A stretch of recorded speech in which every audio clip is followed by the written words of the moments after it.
Can you hear me? Can do. Finally made it. Made it. Here we are.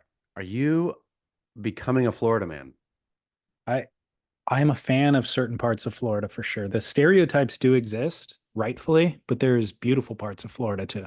Which part do you find yourself in? Which part of the Sunshine State? The aptly named Niceville. Niceville. Very nice. What's Niceville near? It's near Destin. So Destin is Gulf Coast, kind of the handle, about an hour from our buddy Sterling Spencer in Pensacola. Okay. Have you made it out to Pensacola before? No, I want to. Every time we're here, so we have kind of extended family here and Lauren's family. So anytime we're here, it's family time, and I feel bad bailing on everybody to go see Sterling.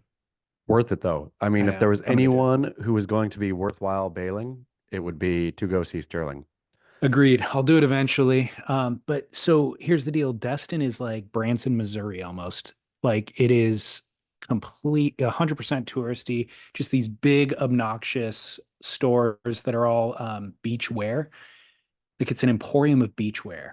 Yeah. It's got to be a front for something, honestly, because they're just like every quarter mile, there's one, and they're on both sides of the street for just 10 or 15 miles. It's like nobody needs that many beach chairs and towels. Are they wearing or selling salty life things? Is it salty life? Salt life. Sorry. Are they Salt Life or Salty Crew? are they selling both? No. I think some of the surf shops are better shops too, but these beach emporium type shops are just selling Destin t-shirts. So Destin and then generic beach chair, beach umbrella, beach cooler, beach stuff. But like a 5,000 square foot, 30-foot high ceilings, and there's just dozens and dozens and dozens of them. So do people who go to Destin to go to the beach, do they come yearly from points north and just then throw away all their beach gears that they bought and then rebuy every year? Again, I think it's a front. I think these businesses are a front because there's no way they're moving that much product. Yeah, it's true. I mean, unless I suppose that warehouse space could be virtually free in Destin. Maybe. And so, but then why are you going to want to still sell beach stuff, I beach don't junk? understand any of it. So Destin is this anomaly. It's really weird. There's no charm. It's all just like it is for you to come from parts north or west and then just sit on the sugary sandy beaches and get your toes in the warm Gulf water. That's all it is. It's utilitarian, I think, the entire city around it. But Niceville over here over the bridge, it is gorgeous. It's lush, it's verdant. It feels like you're in the jungle. Everybody lives on a golf course. There's wide streets, with no sidewalks, just kind of beautiful manicured lawns everywhere, canopies of trees that you drive through. Everybody's jogging with their dogs. And then they've got a pool in the backyard on this beautiful manicured lawn that goes out onto the golf course. It's all beautiful. It feels like a world away. Is it appealing? Yeah, I mean, totally. do you look at it and say, I could do this. I could Except go for the ahead and do weather. this. The weather is the stop point.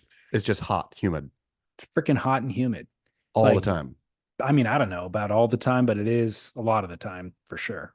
So So, that is your uh red line. Hot, humid kind weather. of, kind of. Hmm. But we ate at Waffle House this morning, so that's a perk. Yeah. So see, that's what I'm saying. I mean, when you on balance between ample beach wares and waffle houses, I mean, doesn't that counterbalance the humidity? Are you a Waffle House fan? I used to be more funny. All these things have kind of fallen off. You would think that they would grow, like as your taste buds rot inside your head, you would think the appreciation for just bad food would grow. But for me, I have found it to be opposite. For Mm. example, last night, was it last night?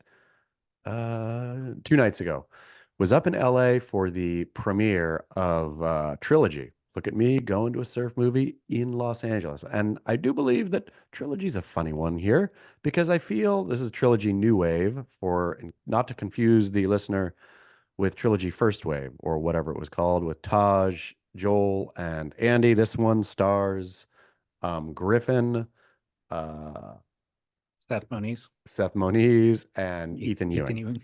Yeah, so they were all in the house, but it was very clearly a COVID movie, right? I mean, very clearly. Have you seen it? No, but I thought it was supposed to come out like 2 years ago. Exactly. And Okay. it had very clearly was shot during COVID or the tail end of COVID. You know, they're like masking up, getting on planes and this kind of business, like the very clear COVID markers. And then yeah, it made me wonder what happened to it because it very clearly was 2 years ago. You know, it ends with after this trip, uh, or after this filming, whatever season, Griff, uh, Seth and Ethan all had the best years on tour. Griff won his first event. Seth, made it to the finals at Pipeline against Kelly, and Ethan got third at Bells. And I was like, All ancient. ancient, ancient. And I was like, well, if you're gonna end with this card, like it's hard to put it in place. And then at least say since then XYZ. But Yeah. all to say, was in LA to watch Trilogy New Wave. Uh, Wandered out to In and Out. There was an In and Out by the hotel, hungry. It was like not late, but like 9:30, 10, 9:45. Went to In and Out. Apparently, right before I got there, he ran by me as I was coming in. Um, some homelessy guy went bananas in the In and Out, like threw a bicycle around, cut himself all up. There's blood all over the floor, like shocked patrons. I had just missed it. Police cars coming whipping in from all directions, helicopter just coming zooming in, like absolute pandemonium at In and Out. So I just shuffled past the blood and went to the counter, and they're like all the shocked In and Out people, like, no, kitchen's closed. I mean, it's the dining room is closed. It's like, oh man, I'm hungry. So I walked outside. There was a Wendy's across the street. Oof. I'm hungry. Wendy's across the street. I just shuffled back to the hotel with nothing. Okay. That's where my taste buds are at these days. So Waffle House, all to say, doesn't appeal the way it used to. I used to love a Waffle House biscuit and gravy, though. We talked Yeah. about biscuits and gravy on this show.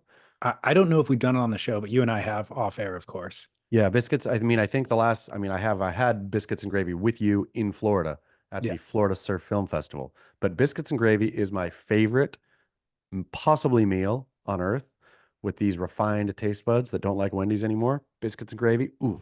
So maybe I would go to the Waffle House just to get biscuits and gravy. So I did a community biscuits and gravy this morning, which is the best way to do it. You Like got one or an extra or a large order for the table. just one for the table. Yeah. So, you know, uh, I got a sensible meal for myself, a little egg sandwich with hash Yep. browns on the side, but then a waffle for the table and a biscuits and gravy for the table. Things that you don't need to eat the entire plate of. You would feel awful if you did, but But you need a bite. everybody wants a bite. Yeah.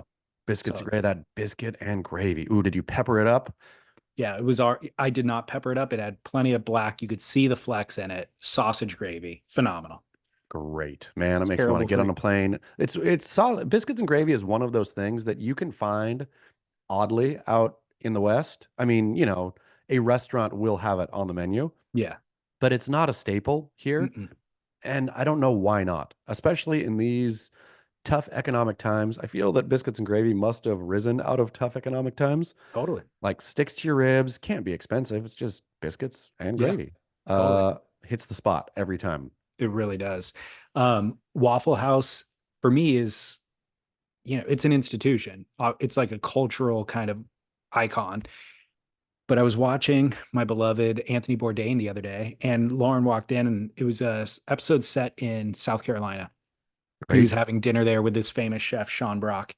She walks in and she's kind of just looking at her phone while I'm watching the show. And I'm like, "Hey, you've been to Waffle House, right?" And she's like, yeah, I've been to a Waffle House. I'm like, no, Waffle House. And she's like, is that just mean that just means like anywhere that makes waffles, right? Like a pancake house.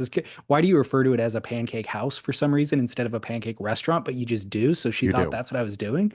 And I'm like, no, she's like, you don't just refer to anything as a Waffle House. And I'm like, no, it's the Waffle House. She's like, I have no idea what you're talking about. I'm like, even if you haven't been to one, you have to know what it is, right? And somehow she was unaware. So I explained to her the beauty of it. And she's watching on TV something that looks very opposite from the beauty that I'm describing.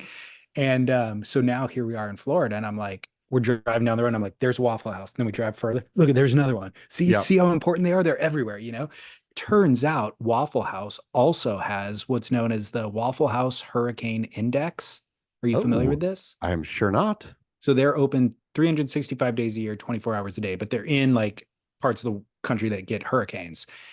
They have a sophisticated enough, I don't know, measuring device. However, they measure the severity of a hurricane is so sophisticated that the National Weather System actually relies on Waffle House, That is absolutely amazing.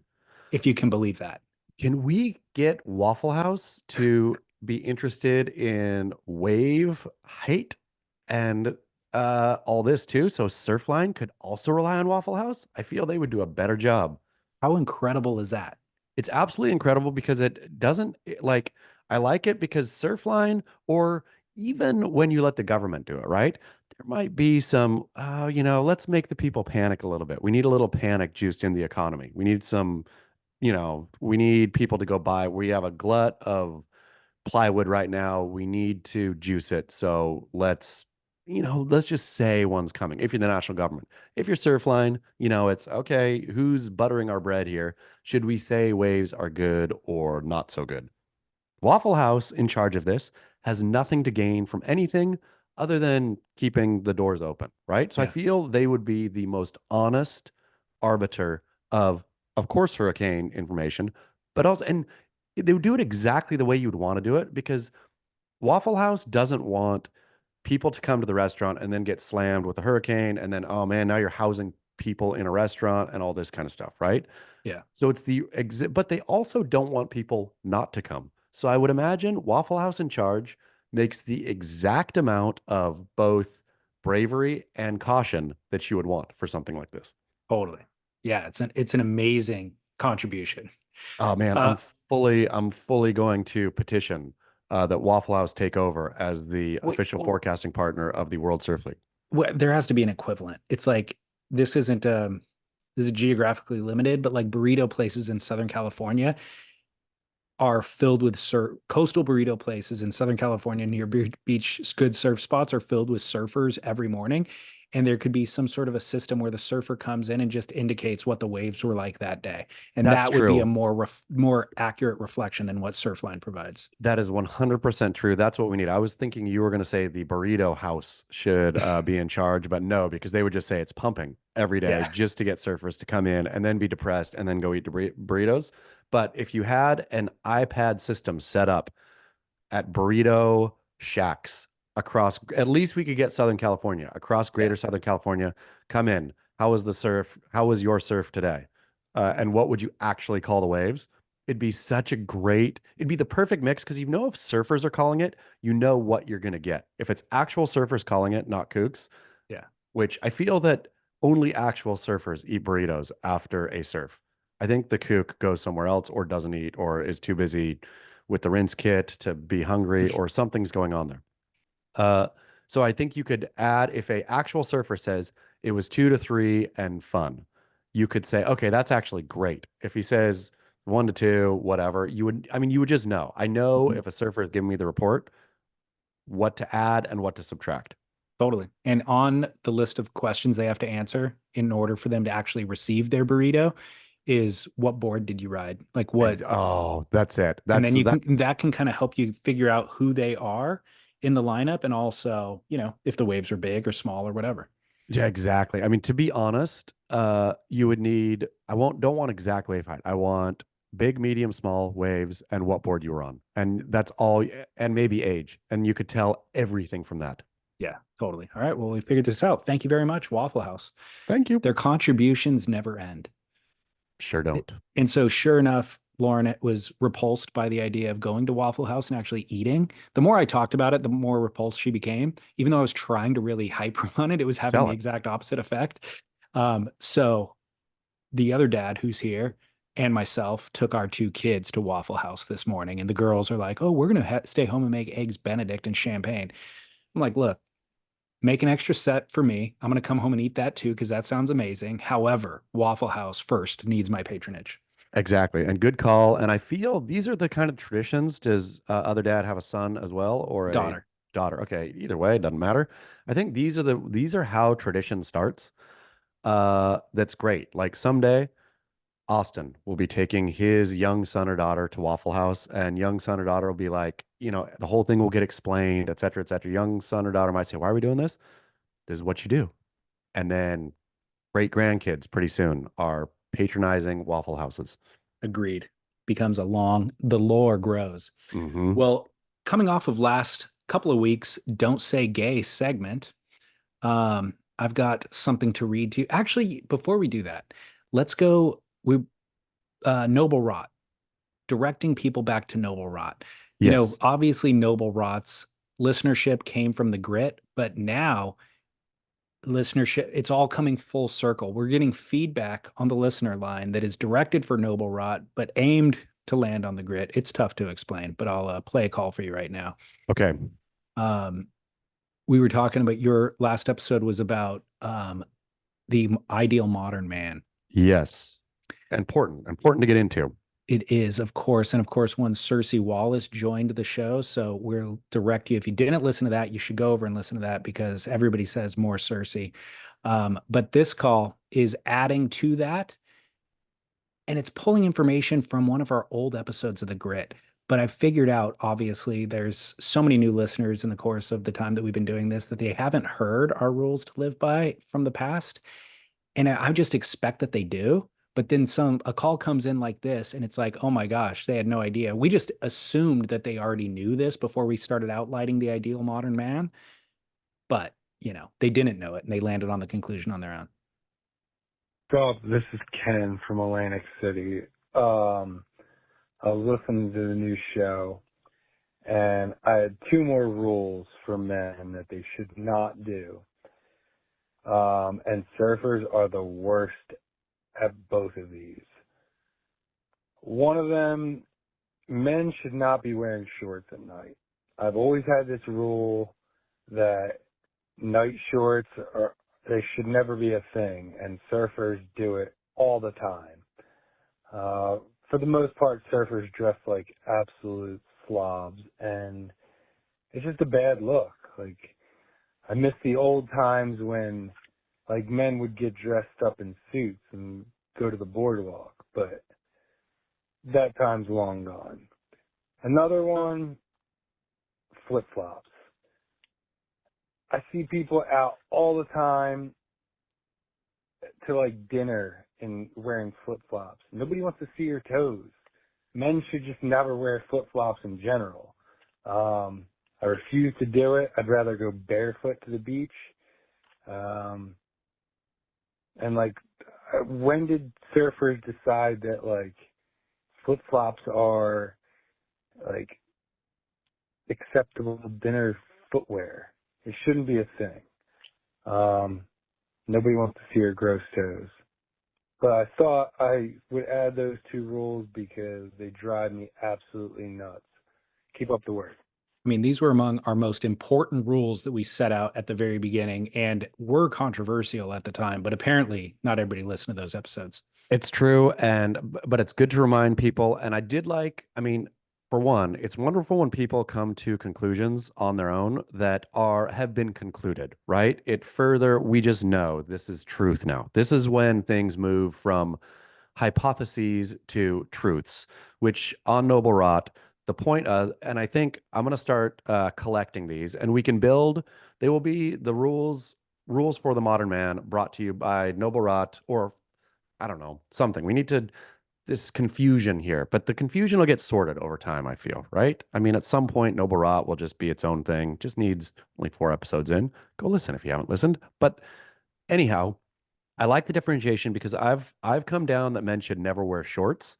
But I do like this this splitting of the hair, night shorts. I like that he even called them night shorts because there are places and times where the short pant is appropriate, and I felt my general rule is outdated now. So night shorts replaces men shouldn't wear shorts. And then on to the flip-flops, of course, and back to the trilogy premiere. This was in Los Angeles, Hollywood. And again, 2 years old. A great film. I don't want to have you seen it? No. I don't want to sound like I'm being negative on the film because my personal confusion. of why this big premiere was happening when it did. But all, Griffin was there, Ethan was there, Seth was there, that, this was the thing. It wasn't just like a stop on a movie tour. It felt like this was the premiere 2 years late after it's also been shown everywhere.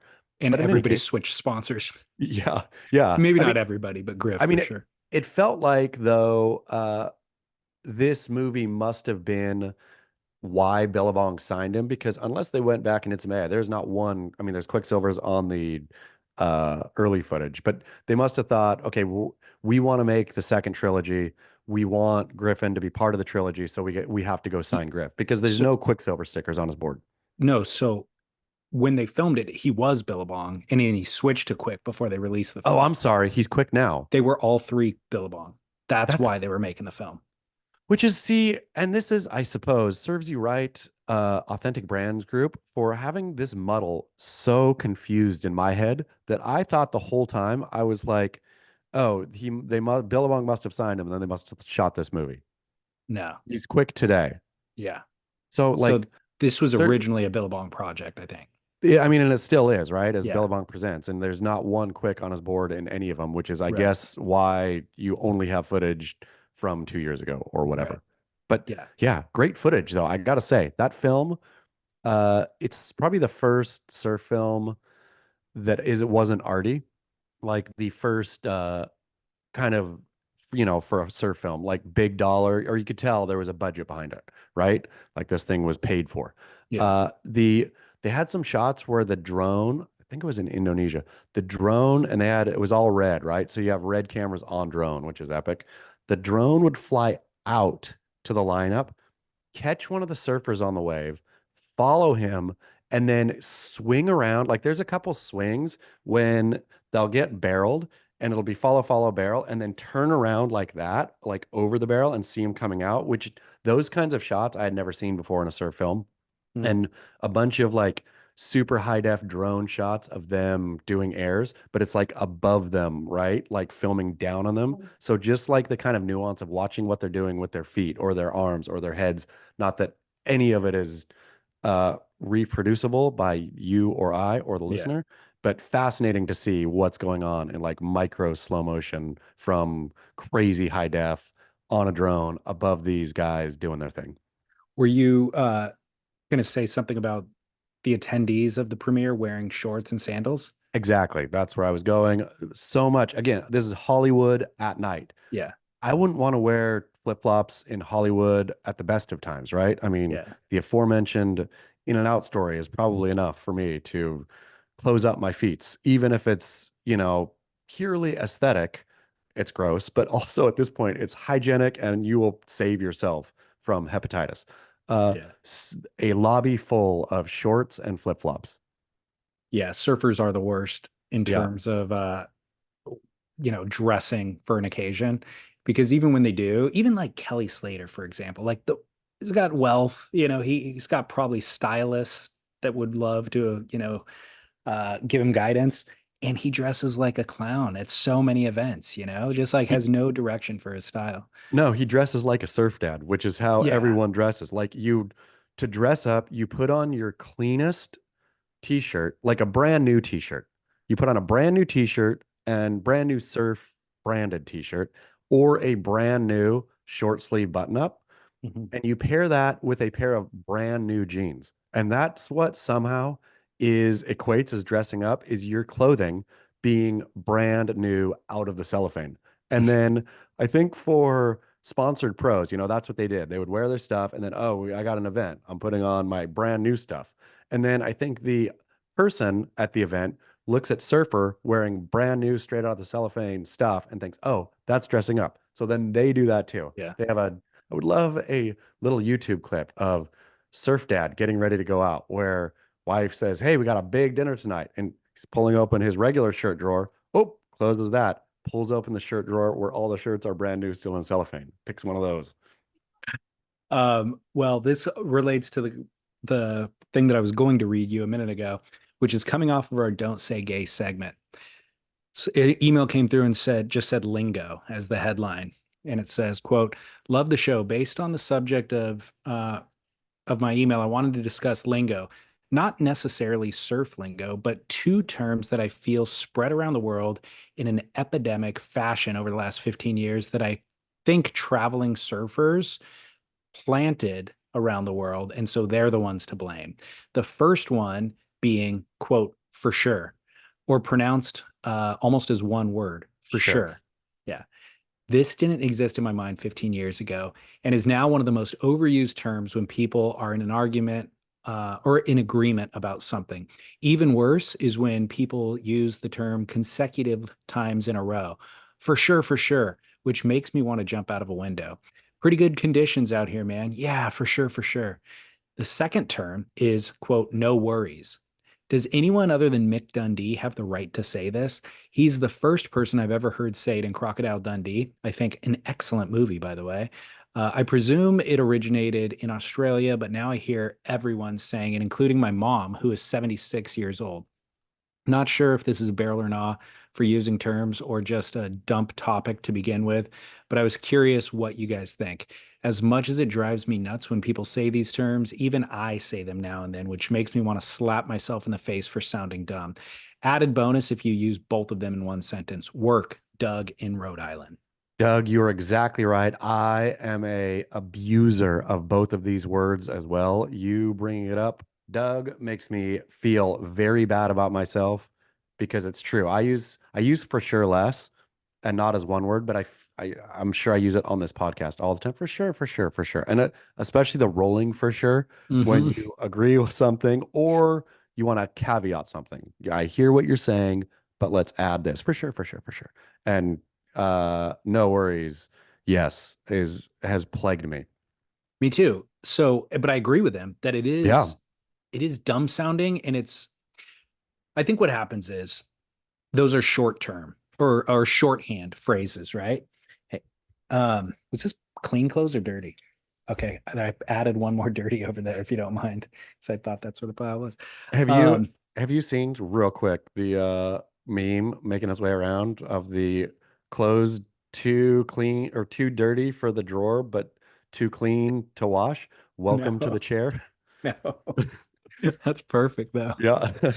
Um, So, anyways, these are shorthand phrases. These allow you to communicate, what would have taken a sentence before, we now have shortened into a phrase. But I think that there's also, well, I know that there is these cultural dialects. And so I think he's right that certain came from the surf world. And so while I want to discount this sort of thing wholesale and just be like, no, you should elaborate on your thoughts and communicate more effectively and not go down to the lowest common denominator. I want to feel that way, but I also like the idea of um, stylizing your way of speech. Having like figuring out a cool or a way that's personalized that identifies you as part of a subgroup. And I remember specifically in high school identifying some of these things from the surf world and then incorporating them into my speech directly to signify to my other students at high school that I was from this little surf group, like I did this thing. And so I say, no worries, because that's what surfers say or whatever it is. The problem with all of this is that it jumps the shark, not to use another phrase. But it's like now, so sandals and shorts probably used to be a surf thing, right? Now everybody wears them. And so if Yeah. you're a surfer wearing them, you just look like an idiot. You look like anybody else, and it's no longer signifying that you are part of this subculture anymore. It just signifies that you're lazy, basically, and you don't have direction for your style. And I think that's where this way of pattern of speech has gone as well. Everybody says no worries. Everybody says for sure. And now you're just one of the dumb masses who is doing the same thing as the masses, and you're no longer stylizing your speech in a way that is unique to you or a subculture. So here we go. Who would have ever thought the "Don't Say Gay" segment would have expanded into general linguistics? Because I feel we as surfers could find a replacement for both no worries. Both of them are past their pull by date. Let's be honest. And you're exactly right. Both of them have become too broad, where you just signify yourself now, exactly as you said, as lazy and unimaginative when you use them, right? And so Yeah. I think for sure, just as an agreement, we can replace that with something better, surfy, specific. We can also replace the no worries. No worries has to go. Totally agree. Yeah, I'm all for it. But I appreciate Doug from Rhode Island identifying that, helping us identify that, because I uh I am an offender, and we talk so much here on air that people call this stuff out. Like I end up getting emails and, you say like so often. And Yep. I want to correct the behavior, but I'm unaware of the behavior. So I almost need people to call it out so that I'm aware and I can change course. Me too. I mean, I feel that's one of the major components of this show is not having thin skin, right? Of being able to Oh, take yeah. corrective criticism and grow and learn from it all together as a community. Totally agree. So thank you, Doug in Rhode Island. I got another listener line call coming in that really is a conundrum that I think we need to address. All right, David, this one's specifically for you because I know you have knowledge in this area.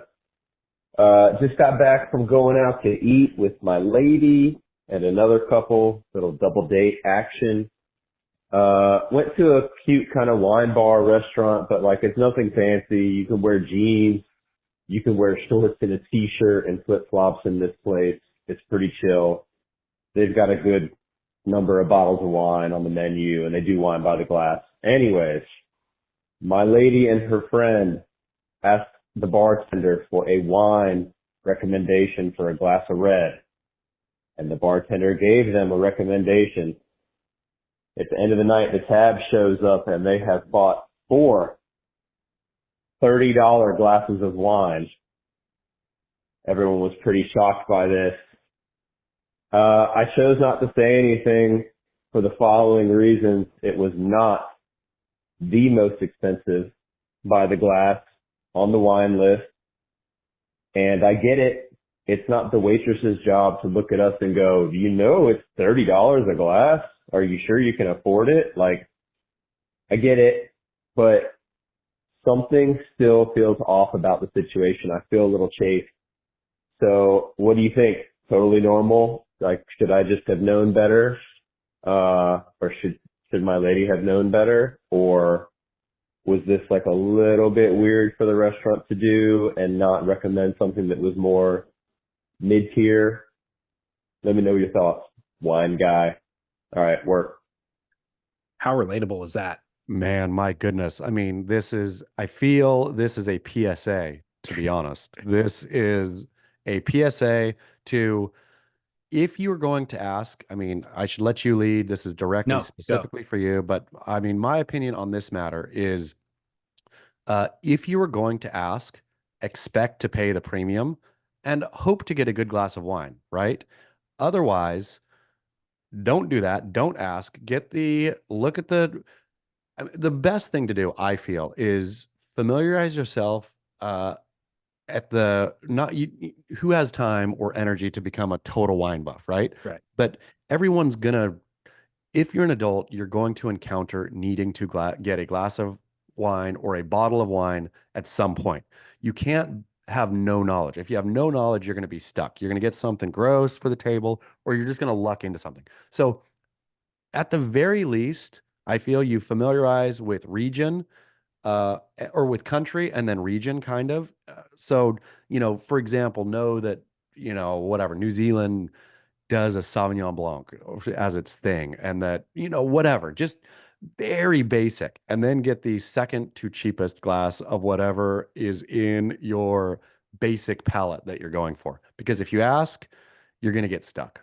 Well, how would you have responded though in this moment when the bill comes and all 4 of you are looking at it and you thought the bill would be grand total of $100 and now you're spending 120 on wine alone? Alone. Yeah.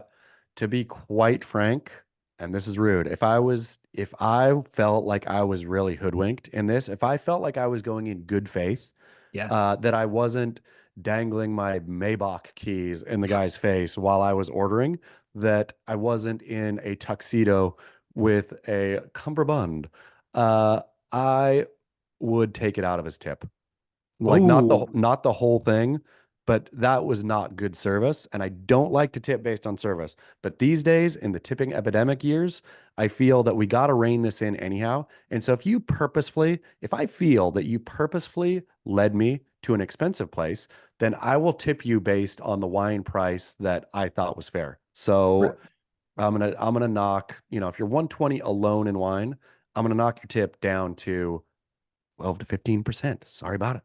Yeah, that is a fair strategy, and I will tell you why. I worked in a lot of restaurants, and never did I work for a restaurant owner that I felt was trying to gouge their customers. That's bad business. It's pretty understandable. That's bad business. But I worked with dozens and dozens of servers and wait staff who always tried to gouge their customers. To get a higher tip at the end, because Y- they're not getting any money from the food sale. So it must be jack the bill, take that tip.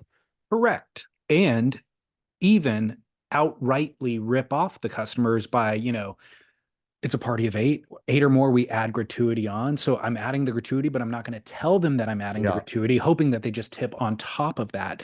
Like outright bad behavior by servers run amok all the time in restaurants, right? So that's where this lands for me. The patron had good faith in the server, and the server went rogue, is basically what happened here. Or the It's bartender. $30 glasses, and when they're doubling down on it, I mean, that's not even for rich people, but that's not for upper middle class people. That's like, ouch, 30. That's an like, expensive glass of wine, no question about it. Anywhere Yes. you go. Even Yes. if you went to New York City, LA, that's still on the high end for a Yeah. glass of wine. They probably have $60 glasses on those menus too, but 30 is still high Yeah. by anybody's measure.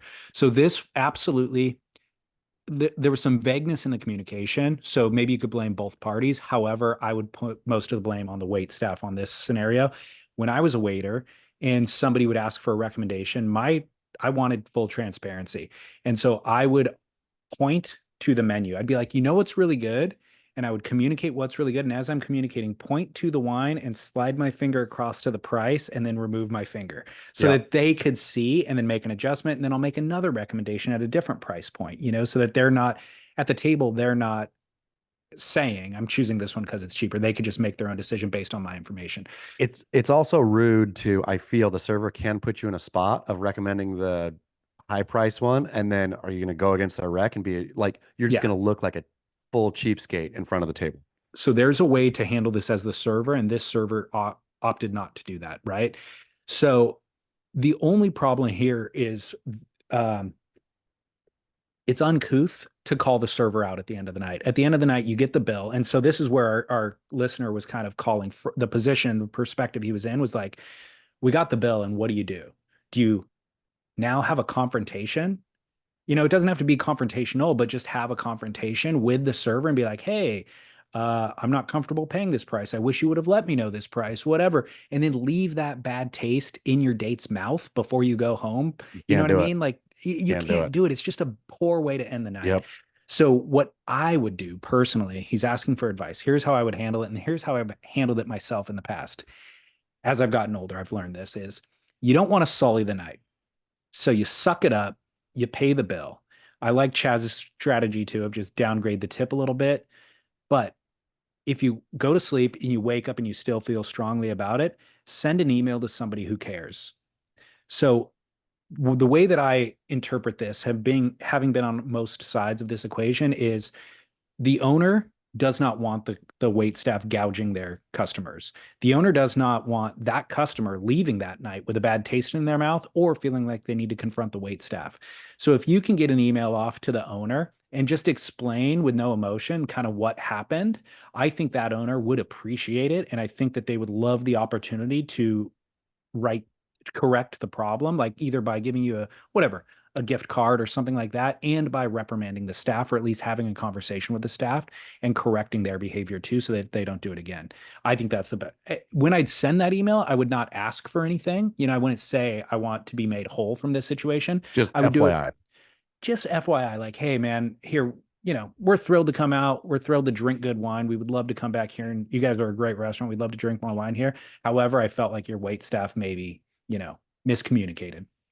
It's real, but you cannot though sully the night. Once once that train has left the station, once the bill is coming back around, then it's all done. At that point, I think the things that you can complain about on the bill is that if you're getting double tapped for a tip, I mean, if there's the 20% gratuity, uh, which again, dear listener, study the bottom of the receipt. That the gratuity included and then the line for extra tip always annoys me, especially if the gratuity is at 20% already.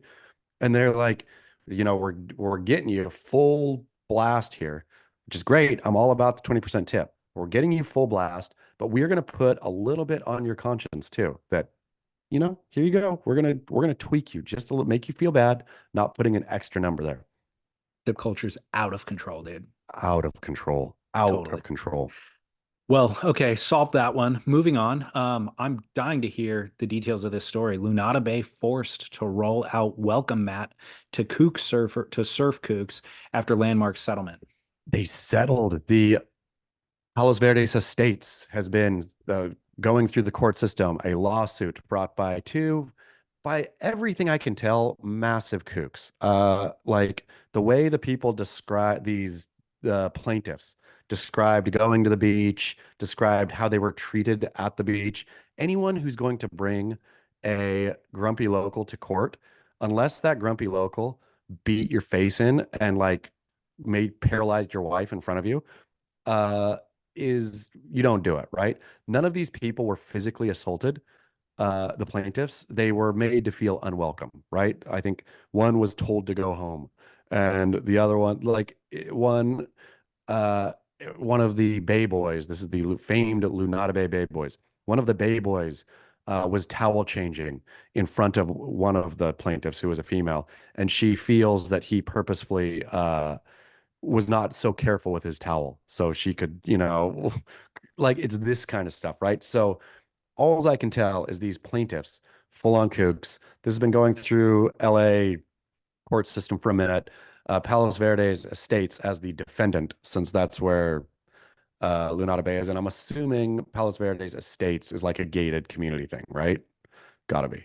Because it's not, they didn't sue the city of Palos Verdes, it's Palos Verdes Estates. So I'm assuming it's a private gated community where Lunada Bay is. But anyway, I should have probably know that, but who cares about So I've been up in that area. To be honest, I don't think there's an actual gate, but it is a specific sub region that is the nicer part of. It's one of those HOA joints. I mean, there's a place like this down the street here. It's not like a closed gate. You can't come. It is a gated community in air quotes of people are paying HOAs. They belong to that place. In any case, they settled. The Lunada or the Palos Verdes Estate settled, and now there's going to be park benches. There's going to be all kinds of amenities, and their goal is to make Lunada Bay welcoming to outsiders. So I'm assuming a big sign, Lunada Bay welcomes you. Things like this is what the lawsuit got. That's what got settled. So the plaintiffs aren't getting paid out personally? No, and the plaintiffs, if I recall, were never going after money. They were going out after to make it feel welcoming. Where I'm thinking this dang slippery slope is so dumb. Like anyone who feels unwelcome surfing, good. I hope you feel unwelcome. Like do the right things and be welcome. I mean, if this was, and I think there's been like racist, allegations about the Bay Boys and other things like this, where that kind of stuff, sure. Like, that is bad behavior that should be dealt with. But in terms of just a general surf breaks should welcome outsiders is a bad precedent to hold. Man, I'm really torn on whose side to take on this one, because localism in general, as we've stated here before, I feel serves a purpose and actually is good. It's good for the community. But when it goes rogue, of course, that's problematic. I've heard a lot of rogue stories about the Lunada Bay situation. There's a lot of bad behavior that's actually detrimental to localism as a whole coming out of. I mean, they're like crappy they're crappy grumpy locals, or they got like any adult man who sits by a stone fort and yells at people is like, like clearly there's something wrong in the DNA of the Bay Boys to begin with. Totally. Yeah, that's really the way that that one feels. But on the other hand, it feels like the kookiest of the kookiest are the ones who are now, this is kind of the way it works, I think, with lots of things, is the actual victimized people are just they're never made whole in the situation. They're just the early runners who are getting a bayonet run through them, and then way down the line somewhere else, somebody who's never even experienced any of the pain ends up Sues. being the one, yeah, who sues. We've gotten to Yeah. a place in society where it's just that litigious to where they're the ones who end up winning a lawsuit. And the Bay Boys, while I value the localism and like protecting a resource, they did such a poor job that they're now losing to the ultimate kook, who I is mean, then opening a floodgate to turn it into Disneyland. So everybody loses in this scenario. which the funny thing about Lunada Bay too is I wrote, I think it was a month ago, one of the Bay Boys, I think his name is Sang Lee, took the stand. There was, I think, a some settled or something. And like, I think a couple of them settled by agreeing never to, or not going to Lunada Bay for 10 years or something, whatever. But there was two who like took it all the way. And so this one, Sang Lee, got on did you read any of this? No. He got on the stand and there was an email. The plaintiffs brought up this email that he wrote to the other Bay Boys or something that was like, this is our beach. We got to protect it or something like that. And likened him and their group to pirates or something like that. And so the plaintiff, it was a gotcha moment. Why did you write that or whatever? And Sangli, I think it was him, one of them, whatever, defendants was like, I don't know. I think I was probably drinking at the time that I wrote it. Did you mean it? Not really. I mean, like we like the beach and we try to keep it clean, but like yeah, I was just drinking.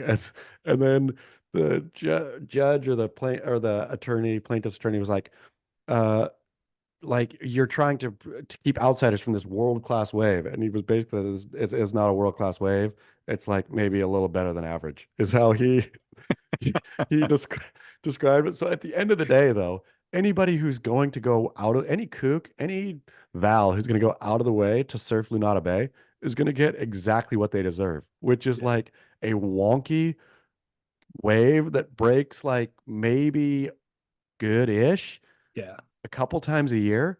But if Lunada Bay is breaking good, I mean, if you're like charging, and great, you want to go get that winter, but none of these kooks are, right? They want to surf weirdo, like it's such a weird wave to surf when it's small. Like, have you surfed Lunada Bay? No. I've surfed it a couple times, and it's not like, are you kidding? This hidden gem hiding in plain sight. It's No. like, yeah, it's a wonky for a reason. Yeah. Well, I'm kind of bummed. Me I'm bummed too. when litigation gets involved like that, and then it ends up becoming um, the government's the government ends up implementing some rule that everybody now has to live by. It's And stupid. the full kook at the end feeling justified. See, Yeah. good, good. I'm glad about this. Like, Yeah. I mean, just yeah, give it a break and leave the grumpy locals. Let them have Lunada Bay for pity's sake. Go surf Redondo. It's a waste of everybody's time and money, unfortunately. Yep. Bummer. Okay. I've got a pros in the wild and I've got a potential Kook and Curran submission. Excited. Let's do Kook and Curran. Of course, for newbies to the show, this is something that only Kooks and Currans do. There is no intermediate surfer on the planet that does these things. And the submission today, waxing a shortboard to the tip. Great one.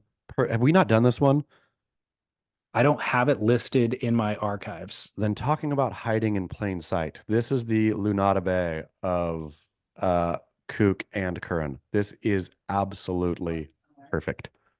I mean, we're submitting it, right? It's going in. Yes, it's going in. It canonized. doesn't even need to be discussed, of course. For Yeah. those who need a little context, super pros wax their boards to the tip so they can do their tricky flippy airs and land on any part of the board and drag it back under.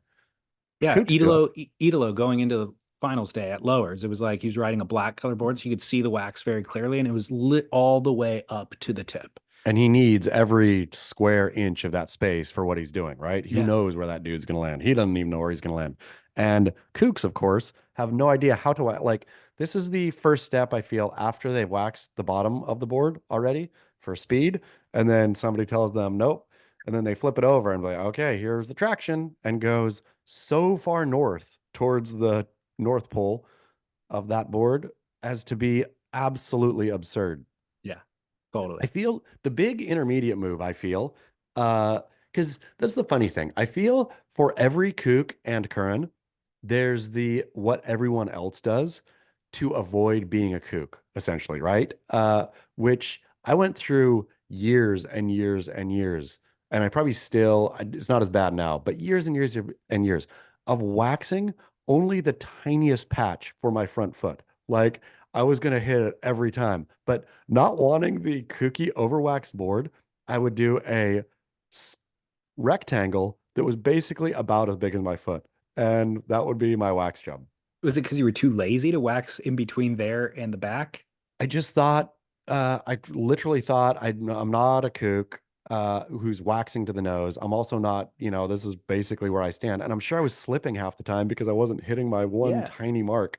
But yeah, I still don't, I won't wax much around the tail pad. I'll still leave a gapper between the tail pad and the upper zone.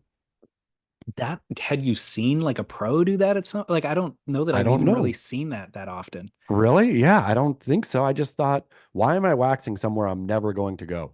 That's hilarious. Like it's a waste of wax. Not that I need to preserve wax, but I just thought, why not? Like how often? I mean, of course, any kind of swell can make anything happen, but how often are you not on your tail pad?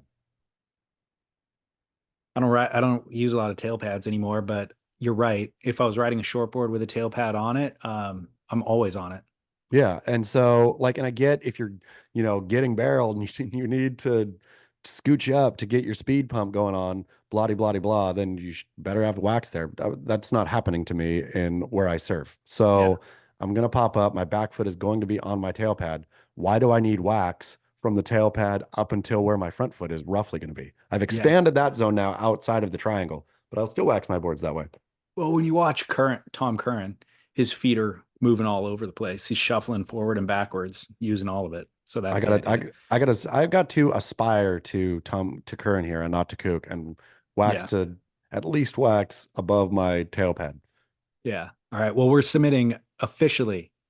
In Congratulations. Waxing to the tip of a shortboard, kook and Curran move who for was sure. who was the one who submitted? Who gets their name aside? To be honest, I don't remember. Okay. And I didn't write it in my notes. Okay. So it's been sitting in my notes for a couple of weeks. I just haven't brought it up since then. Great one. Okay, pros in the wild. Dear DLS and Chaz, the year is 2007. It's March and I'm in Ireland. The main reason for going was not to surf, but I tend to surf everywhere I go. So it was the early days of the internet. There were still internet cafes, and information was not as clear as it could have been about if there was a surf shop in Inniscrony, County Sligo, where I could rent a board. It seemed like it from what I could glean. So I didn't bring my own board, which is always a mistake, by the way, no barrel. And I got shafted once I got there. There was a shop open maybe 2 hours a week, but all it had was waterlogged softies, no bueno. So I sulked off to the grocery store to buy Irish whiskey and drown my sorrows. The checker at the grocery store asked me where I'm from and why I was there during the off season, presumably curious about my American accent.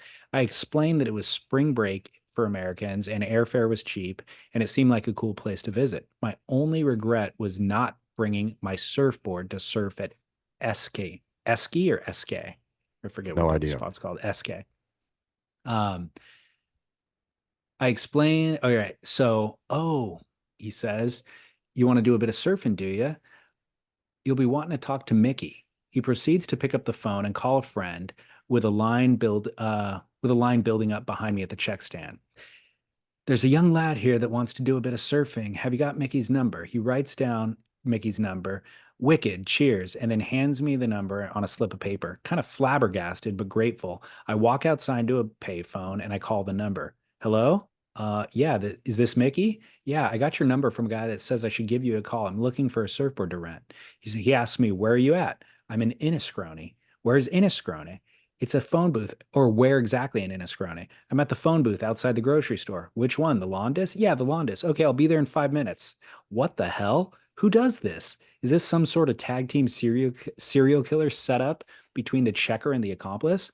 Anyways, Mickey Smith shows up 4 minutes and 50 seconds later in a WV van. Maybe he meant VW van. And he tells me to hop in. Mind you, I thought I was going out for a whiskey. Now I'm hopping into a stranger's van. On the drive to his house, he asked me all sorts of qualifying questions. Where am I from? How long have I been surfing? And some pretty good, are you a kook or not questions, just like I would have done. Sweet. He's not a serial killer. Thankfully, I pass his test and satisfied with my status. Upon arrival at his house, he lets me pick out a board out of among 40 in his quiver. He says, just bring it back before you head to California. Drops me back at the phone booth. I stash the board in my rental car, go back inside, buy another bottle of whiskey for the checker as a thank you. Pretty magical day in Ireland. Thanks to the thoughtful, curious, friendly, generous people. And thanks again to the great Irish surf photographer, Mickey Smith, Eric in Santa Barbara. Absolutely love it. Thank you so much, Eric. That is a phenomenal story. And Mickey Smith's photos are equally phenomenal. Yeah. Stark. Mickey, so I don't know if he's related to Fergal Smith, famed Irish surfer. Let's just say he is. Yeah, I really don't know, but I associate his photos with Fergal Smith and Tom Lowe is kind of what my memories are from. I feel like maybe he spent some time in Western Australia too. Go ahead. He must have been a good enough photographer because I don't know. I know his name and attach it to Irish surf photography. The fact that Irish surf photography and like I can picture them in my mind has real estate up there of all the places that have like surf and could be that place, right? Like Iceland, that never happened to Iceland. I mean, I'm sure Iceland has surf and whatever, but I have and I think like Ireland, especially in the magazine years, like there would be regular, I feel, Irish features or at least Irish waves featured in issues. Yeah, they totally. It's first of all incredibly gorgeous, right? Like photogenic. So the photos just really make an impact. I remember, I could be mistaken. I feel like early imagery from 𝐼𝐿𝐼𝐻𝐿's was from Mickey Smith. So I feel like maybe he was a pioneer out there. But yeah, you're right. And the hardcore dedicated surfers, the surfers there, in order to do what they do, have to be so hardcore and dedicated. The Fergal Smiths and the Tom Lows of the world. I'm sure there's plenty others whose names I don't know. So it's just a unique place. Completely. I mean, that the hardcoreness, like I've always appreciated that. I appreciated that in my Oregonian youth that I've totally lost as a Southern Californian. But look wistfully over at the Irish surfers or the Rhode Island surfers or the surfers where that toughness is part and parcel of the surfing experience. Like that's what not that any one of them could move anywhere, but I think a lot of those people wouldn't. They don't want the ease of surfing. Right. Surfing is, 5 mil wetsuits and booties and blistering cold mornings and, chancing into a break in the wind that's absolutely howling. And all of those kinds of things is what makes surfing. And I fully back and agree with them. I feel they are living a richer surf experience than Griffin Colapinto at Lowers. Or somebody's in Waco going to the wave pool. You know what I mean? Like that's the equivalent. Like if you're a fisherman, you want to go out and fight through the ocean to catch a fish. You don't want to go to a trout farm, that's where they stock the lake basically, and you're guaranteed to get a hit. So, but what I love about that story specifically is just that it's such a small subculture that you can show up at a part in the world where you don't know anybody, but if you're identified as part of that subculture, they will bend over backwards and give you what you need to make sure that you can surf while you're there.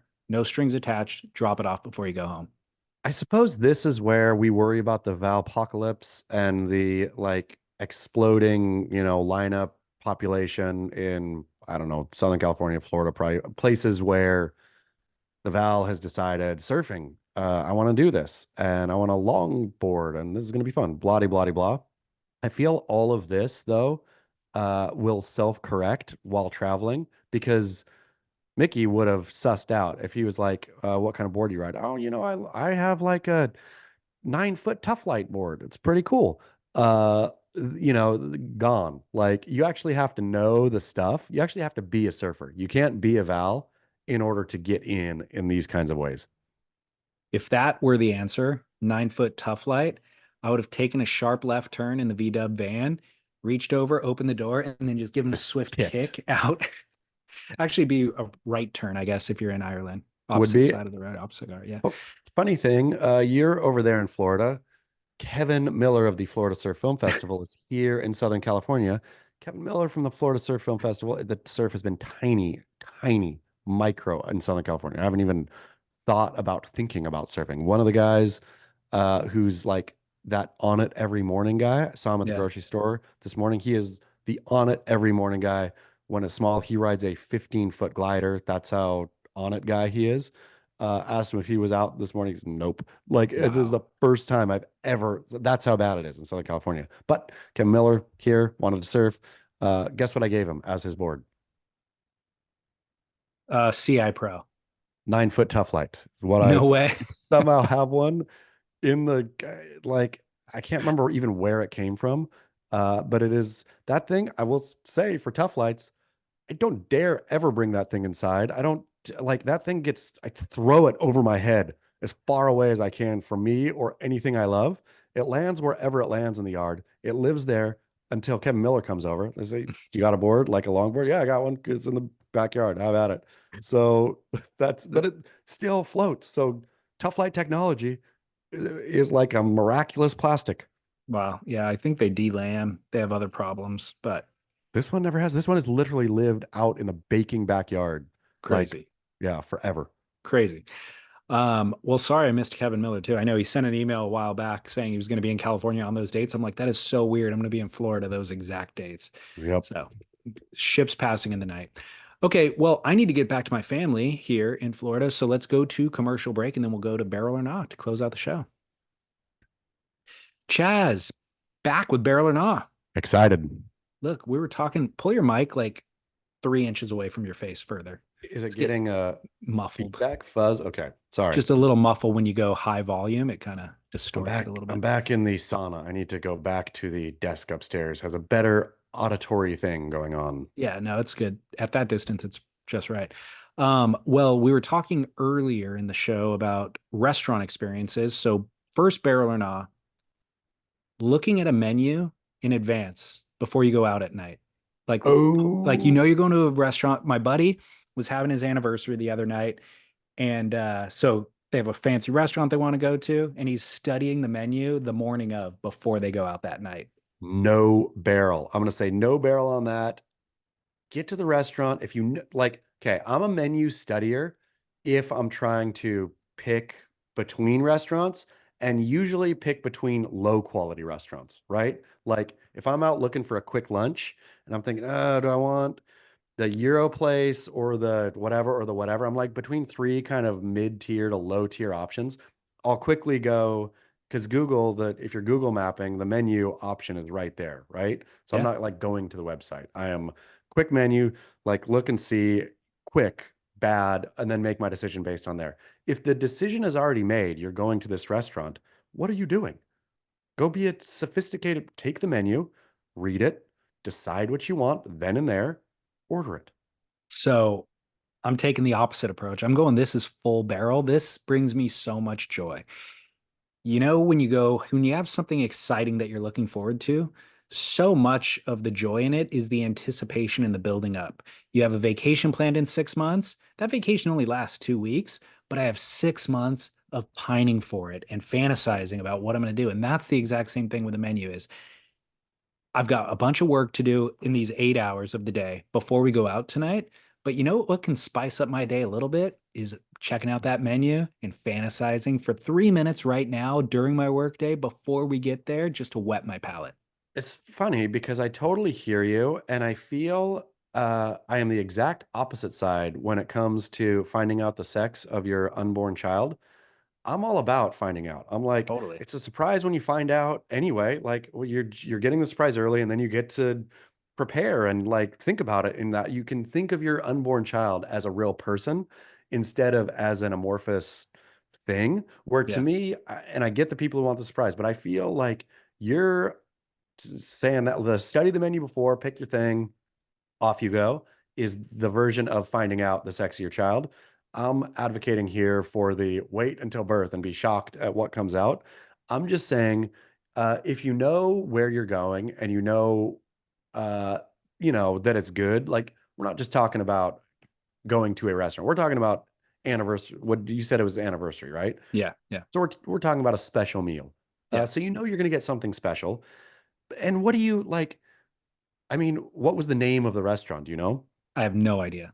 But you basically know we're in Southern California here. There's basically three types of restaurants. There's Italian, there's New American, and there's also Italian, because you're not going to Mexican for your thing. So you know if it's Italian, okay, you know, maybe I hope they're gonna, and for sure they're gonna have a carbonara. Good, I'm looking forward to that.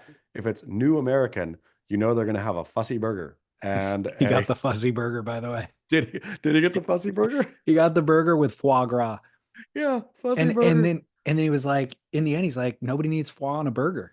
It's too Gross. much. You know, It's, it's I mean, just too much. I'll tell you what More nobody isn't needs on a more. burger is fussy. Like Right. the fussy burger is the you just need a good burger. I'm gonna I say know. the maximum you need if you really want to send it, bacon and avocado is, and that's almost too much there, That's I too feel. much. Yeah.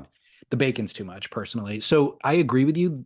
I've had phenomenal fussy burgers. The best of them weren't as good as a basic hamburger that I can make at home. Completely. I mean, I've started doing I didn't never understood the smash burger concept. I've started smashing mine at home, Oh, yeah. and it's like better than anything. It's like better than I can get out anywhere. The smash burger revitalized my love of hamburgers. Me too. I did not, because I hate a thick burger patty. Of I'm course. not eating. I mean, did we talk about? I think we did. When I was in France, all those years and years that I spent in France, uh, that I never had really got into beef tartare. We talked about this, yeah? Yeah. Yeah, but so love beef tartare now. But when I'm eating a burger, I don't want beef tartare, which I feel a big, fat, medium rare patty. It's not tartare beef quality anyway, and you're just getting, I don't want that. I don't want that. And that's what you get at home, I always feel, is like a chubster.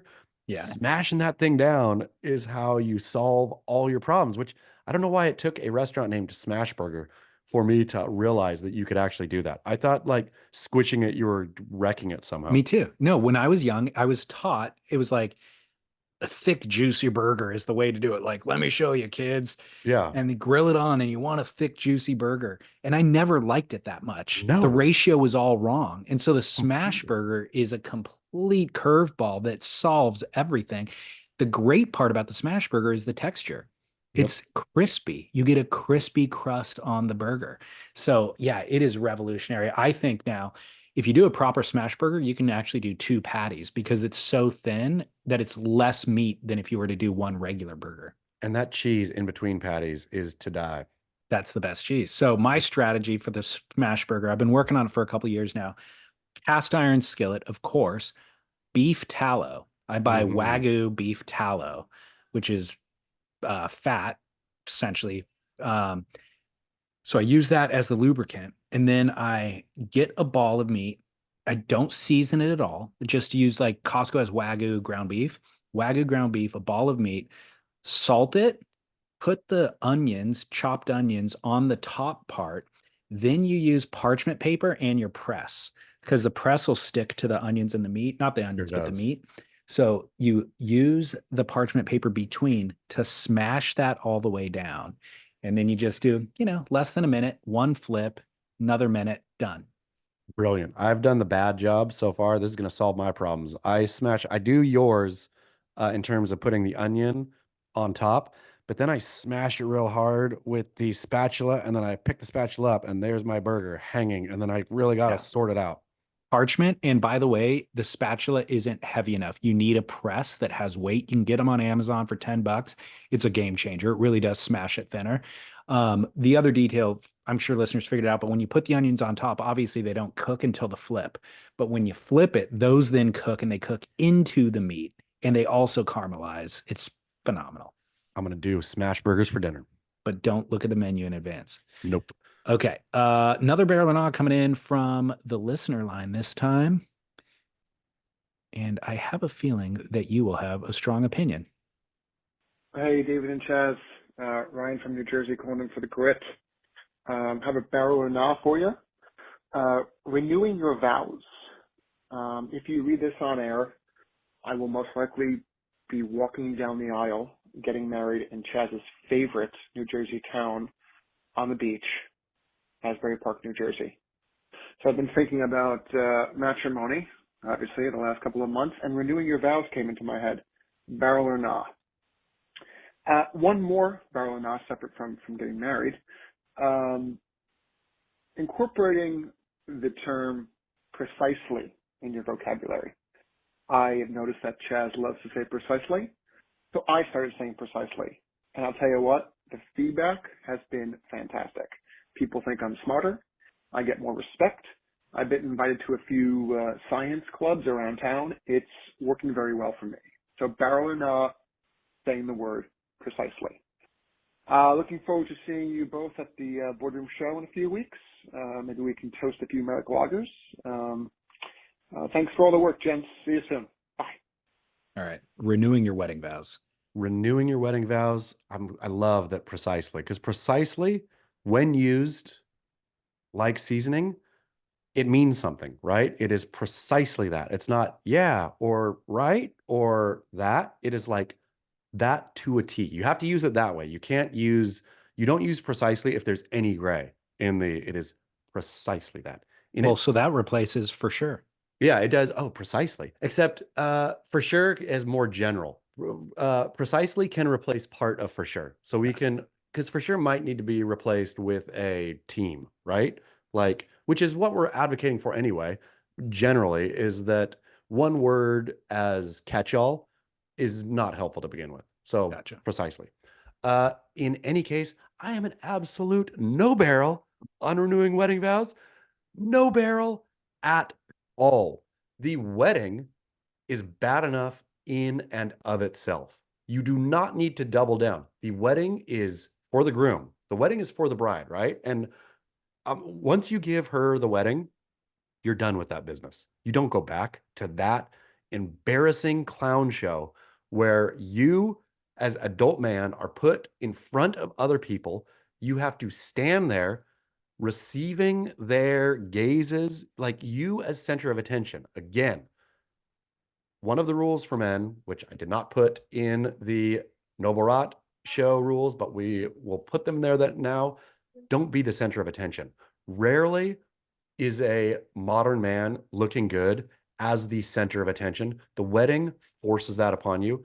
Steer clear at any cost of the second wedding. First wedding you've got to do. You got to do it. You've just got to do it. There's no way around it. You do not have to do it again. And if you do it again, you're a sucker. What about doing it privately? Renewing your vows? Like renewing your vows with, I don't know, maybe not just you and your wife, but there's 2 or 3 friends, family that are there. No, it's pointless. Okay. You live your vows. You made your vow. Why do you need to renew it? Like, I don't know. Isn't a vow a permanent thing? I mean, and I know you and I have both walked down the aisle once and walked down the aisle again to a different woman. So clearly vows are not permanent always, but they should be ideally, and therefore should not. I don't go to my car dealership halfway through the lease and say, I'd like to renew the lease, not for longer.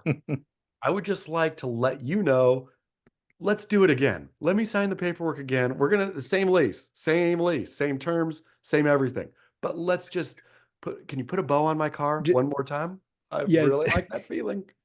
Just out of like, to signify how much I loved the lease. I just want to go through the process again. And we're going to do everything. We're going to like We can use a different pen this time. It can be like a more casual pen, I But we're guess. gonna get photos too. Yeah, all of it, all of it.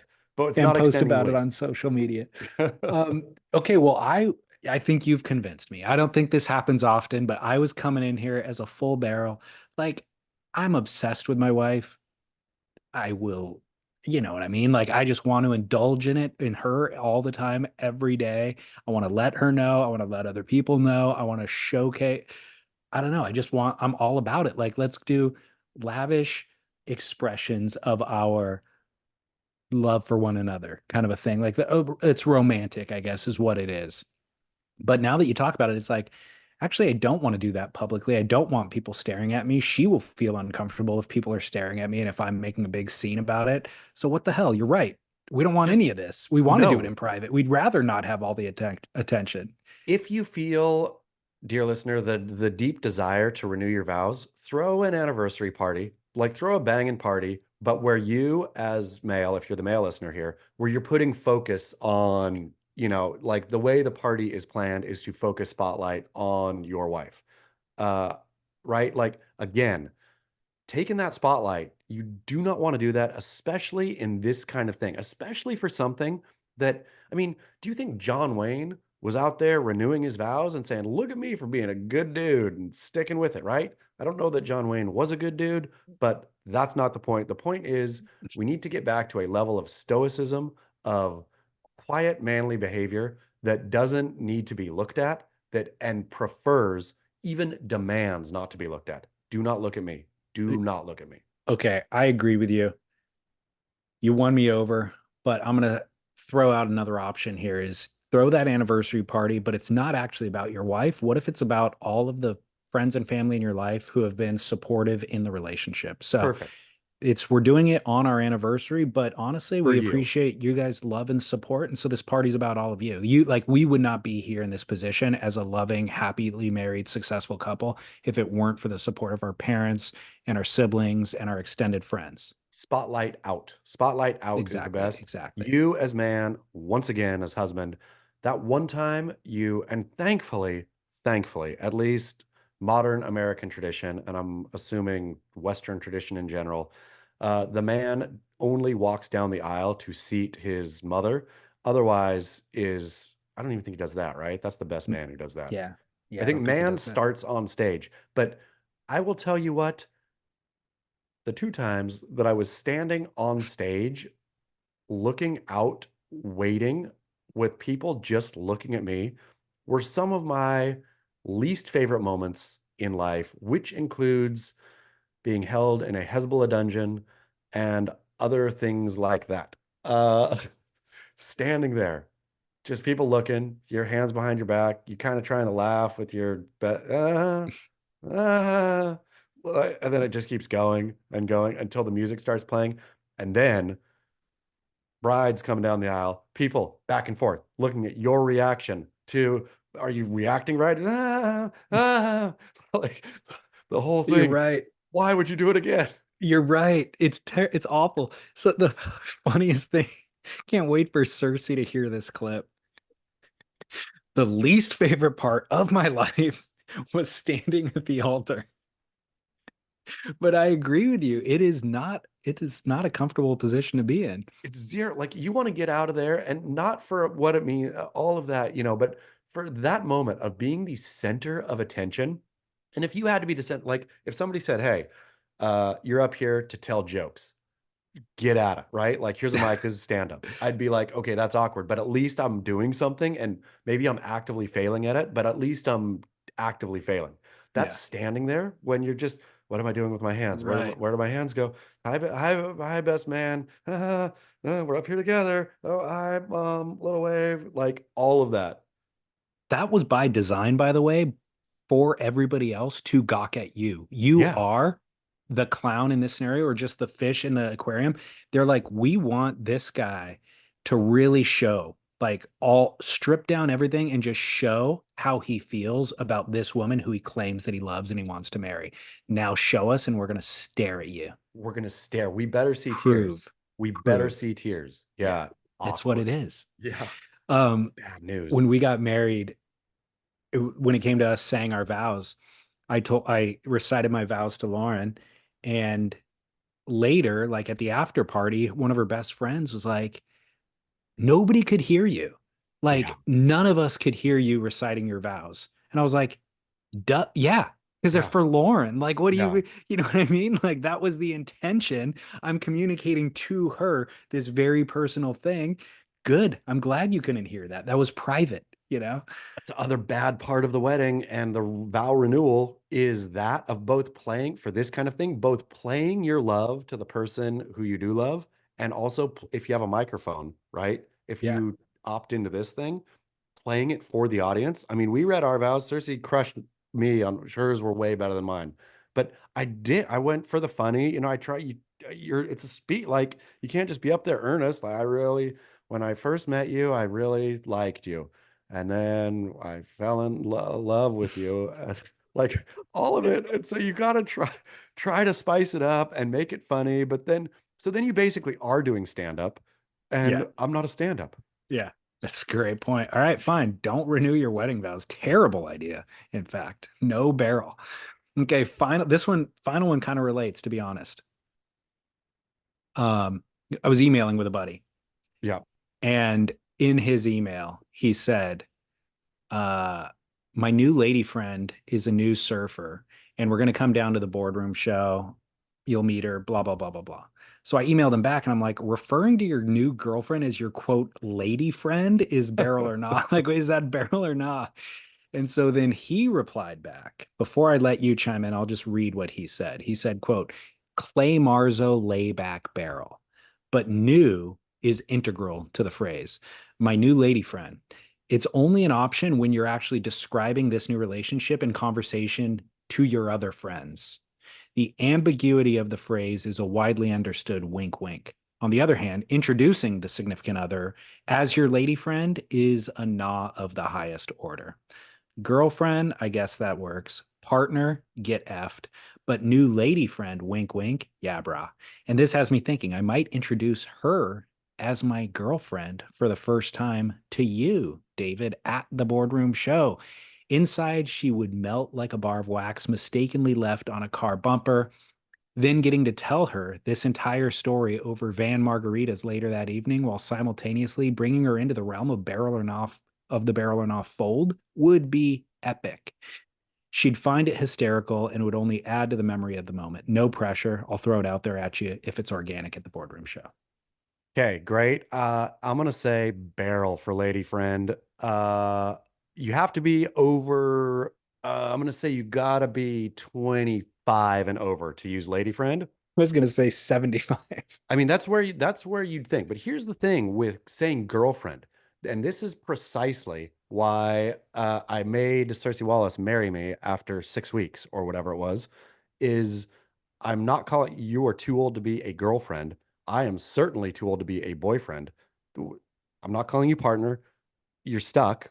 Let's get married. Like getting married is the easiest way to unstick yourself out of a situation. Because girlfriend, if like that's when you see older people with girlfriends, how awkward does that look to you? Like older people who say, It, this is my girlfriend or he's my boyfriend when they're like 50. It's like saying it is the so worst. Yeah. cringy. Yeah. It's you can't do it. Lady friend is like super awkward Vegas style too. I think better than girlfriend because she's not a girl, she is a lady. And so it at least that's more representative of what this is in terms of age demographic. Uh, I like the problem is with lady friend, and would encourage your friend. Uh, if it gets too, again, I'm never about irony in terms of communication. If it gets ironic, this is my lady friend, wink, wink, then you're layering like I'm Pat Boone. And this is like it gets layered with too much irony. You should use it earnestly. You should say, I got this. She is my lady friend. Like, I don't know what to tell you. She's too old to be a girl and she's my lady friend. Like that's what she is. Until I marry her, then she will be my wife. Yeah, I think you're right. You're nailing it. It's the usage of this phrase is so limited in one's life that it's barrel to use it in that instance. I'm In just that apprehensive to given label moment. it as barrel because then people are going to just allow themselves to roll it out any old time. But the reality is you're only going to be dating for a limited period of time of your life, presumably. And the window that you're with that person where you can refer to them as lady friend is probably only weeks long, maybe Yep. a month or two at the most, right? Because then you transition to girlfriend and other phases. I mean, in the first couple of dates, you don't even refer to them as anything because you're just trying to suss out whether you want to go on a third date with them, let's say. So that lady friend lasts from like date 3 to maybe date 10 max. I would advocate though that if you're over, let's say over 30, if you're over 30, lady friend should replace girlfriend full stop. That is now your lady friend. That's what you say. That's what she is. But if you're over 30 and you're dating her for 2 years before you get married, you can't say lady friend at 18 months. I mean, I guess 30 is okay for girlfriend. I mean, when Cersei Wallace and I got married, I was 34 and I felt way too old to be a boyfriend at 34. Yeah. Like Well, I felt it was that's why you're awkward. advocating to get married. I'm just saying most people aren't going to get married after 6 weeks. They're going to date for I'm 2 just years. I'm just saying the divorce is a lot better than the awkwardness of calling somebody your girlfriend for 2 years. All right, let it be known. So you're going barrel? I'm going barrel on lady friend. Okay. I dislike girlfriend so much and boyfriend that I'm going barrel. Yeah, okay. I'm going barrel too, but only use it sparingly during that essential period. And I agree with him in that period, it is the perfect term. We had one So more quick submission. I don't know if you got it. This one we don't really have to discuss. I think just it needs to be laid down. It was a great one. It is from Elizabeth Montalbano. Do you know her? yeah, I remember her. She's from Portugal. She's like a teacher in Exactly. Portugal. Yeah. Exactly. Portuguese listener. So she DM'd in, and I felt this one, I can't believe we hadn't discussed it, about how she was changing mid-change, and somebody came up and started talking to her about the waves or whatever, right? But talking to someone mid-change is an absolute no barrel. While she was like towel changing. Towel changing, like That is so funny. definitely nude. But I feel like I've been stuck in this a lot too. Like wetsuit either halfway up or halfway down, towel changing, and somebody come up and like, hey, and then you're like, I mean, for a man, it's way easier. Yeah, For a woman, though, there's like a process, I would imagine, totally. in the towel change whole thing. And so to talk to a woman while mid towel change, no That is barrel. so funny. I have no problem with somebody doing it to me as a male. I've never even thought twice about it, but you're And right. If I saw a woman doing it, I wouldn't engage her while she's changing. the problem is though, if you're talking to somebody and you're towel changing in, you're just like, boop, it's a quickie. But changing out of when you're like, taking it down and like kind of wiggling, like you're putting somebody in a bad spot for Yeah. conversation. You know what's funny? I Towel changing was just so commonplace for me growing up surfing, but I towel changed in front of Lauren's grandma a couple of weeks ago. We were by a pool and she called me out on it. She like said something to indicate that it was inappropriate for me to do. And Wow. yeah. And I was like, Don't you really? surf, Like, grandma? well, you don't see anything. Like when I towel change, you see my shins and you Yeah. see my torso. Yeah. Like I'm very effective at doing it to where you're not going to get a peek of anything. But just the idea of me, I guess, dropping my pants in front of the family, even though I was covered by a towel, the idea of it was inappropriate, I guess. And she wasn't like giving me a hard time or trying to shame me, but she did say it. You're And exactly right, though. I was shocked by that.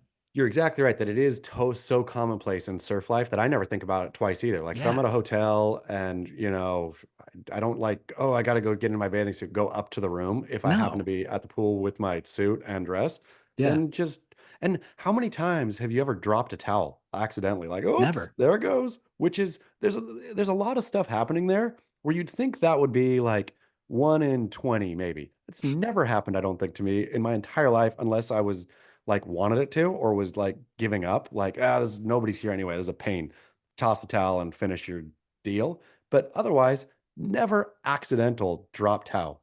I've retucked the towel Of course, you multiple fix it. times. Yeah, like Sometimes you gotta half the fix it. time I'm adjusting and then it comes loose and I just retuck it, but I could feel it coming loose in advance. So there's never Yeah. an issue. No, it never like Um, accidentally, uh-oh. yeah, it's funny that whole etiquette of towel changing. I remember there was one time where, you know, the car pulls up and they're like, "Are you leaving your parking spot?" And you're like, "I am, but it's going to take me 5 minutes to like load up and towel change and stuff." So there was a woman parked behind me, staring right at me, and she was on a phone call waiting for me to move. And I could, you know how you can hear people's phone call? Yeah. Their car speakers Especially are when it's so, Bluetooth. Yeah. yeah. It was a Bluetooth situation, so I could like hear her whole conversation she was having with the woman that she was talking to. And the woman on the phone must have asked her, like, "What are you doing right now?" or something like that. And she said, "I'm just watching this guy change in front of me, hoping I get a peek."